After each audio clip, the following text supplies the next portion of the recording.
So I thought this part of the reading was really interesting.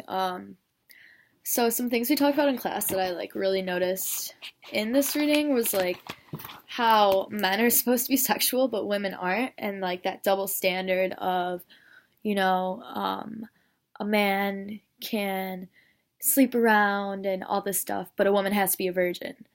Um, so I thought that that was really interesting. And then how I also thought it was really interesting Helen's character. She kind of represents the idea that like women are using sex really to advance their own interests.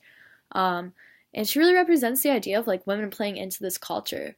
Like she's tells Anne multiple times, like, the most important thing is that a man loves you and that you must dress for him, and all she wants in life is love. And I think that this kind of attitude that she and Neely and all these other New Yorkers that Anne kind of met are really persuading her away from her, you know, rejection of Lawrenceville, which was everything that these women kind of seem to embody, this idea of marriage for um, like success and not marriage for love.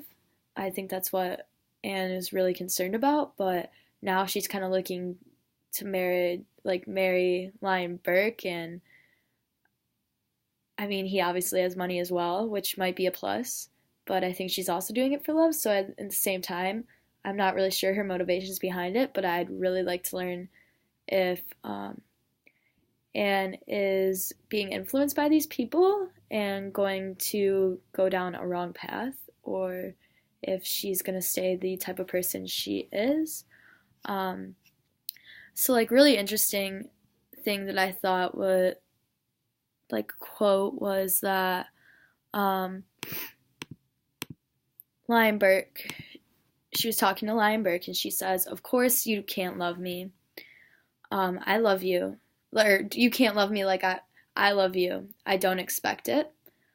Um, this quote was on page 218. I don't know what page it is in the regular book, but it's really like enforcing the idea that men really can't love as women do.